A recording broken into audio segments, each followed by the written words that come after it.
VP Inday, welcome back to the Netherlands. Good afternoon. How are you today? I'm okay. Gikan ko galing ako nagbisita kay President Duterte. And he's okay as well. VP Inday, on behalf of the Filipino community of The Hague and all over the world, Happy New Year to you. Thank you. Happy New Year to everyone as well. And I wish everyone success, good health, and happiness, of course. VP, is it okay for you kung meron ka man New Year's resolution for 2026? Wala na, tigilan nga kayo. Parang, wala na. Wala na akong New Year's resolution. Kasi sa edad ko, natutunan ko na yung mga New Year's resolution, hindi talaga siya nasusunod. Kaya hindi na ako nag-New Year's resolution. Yung sabi nila, New Year's resolution ko, hindi na ako mag-soft drinks. It's good for 1 week. Pagkatapos ng 1 week, nag-soft drinks na yun. Kaya, huwag na. VP Inday, political Ikaw, question. ano ang New Year's resolution? Na to stay healthy na lang, VP. Yun lang. Stay healthy, ha? Oo. Pero ang junk food, Wala hindi na mo palit. Palit gapon. Slowly lang. Slowly. ikaw, ma'am, anong New Ikaw, Year's ma'am, daw. resolution mo, ma'am? Ako? Ay, nakaglupan. Oh, wala na, ito. Ilang araw lang, nalimutan na ang New Year's resolution. Ikaw, ma'am, ano? Ang New Year's resolution mo? Healthy na gyapon.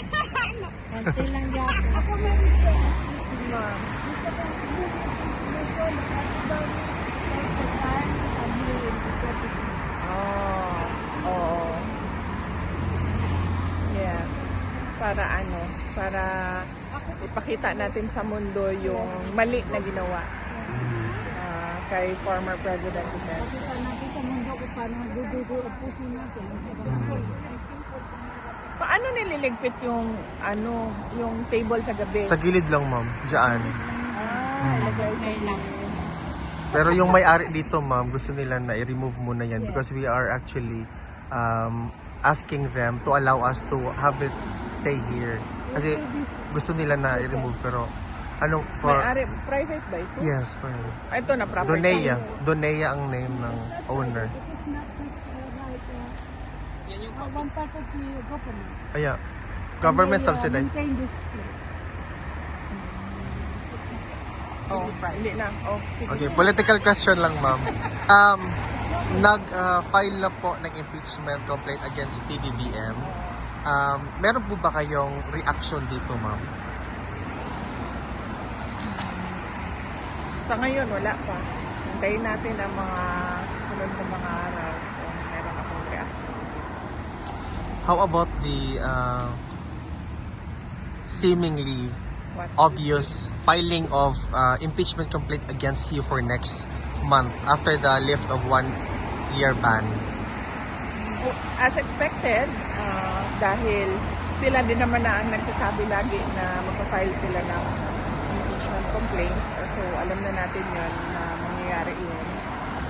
And as expected as well, magiging katulad lang din yan nung nakaraan na ginagawang fundraising ng mga members of the House of Representatives yung pagpirma nila sa impeachment. It's all about the money dyan. VP, recently the International Criminal Court Office of the Prosecutor, through their social media platform, released a statement asking or appealing to the Filipino people who are allegedly victim of the war on drugs to come out and be a witness to the charges hurled against her father. What's your opinion to this move? Attorney Nicholas Kaufman already gave a comment, So, his comment includes my opinion because we discussed it before he gave his statement on this matter.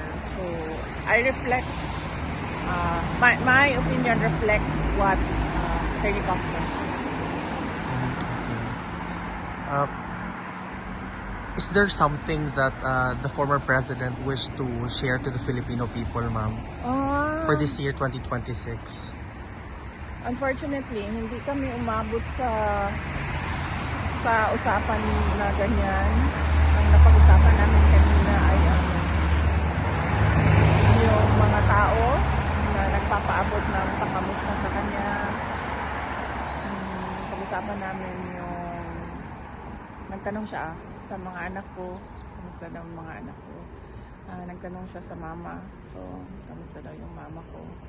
So baka bukas, first day pa kasi, so medyo all about personal affairs yung kanina. Let's see tomorrow. I think that, mayroon ba kayong question, guys? Ano? Any comment po sa conclusion po ng Blue Ribbon Committee about sa DPWH corruption? I reflect din the sentiment of many. Masyadong, sorry, Blue Ribbon ito ng Senate pala, Yes. no? Hindi ito ICI. Oo, well, trabaho naman yan ng Senate at ang atin lang New Year's resolution dyan sa Blue Ribbon na ay sana meron ng mga managot sa nangyari.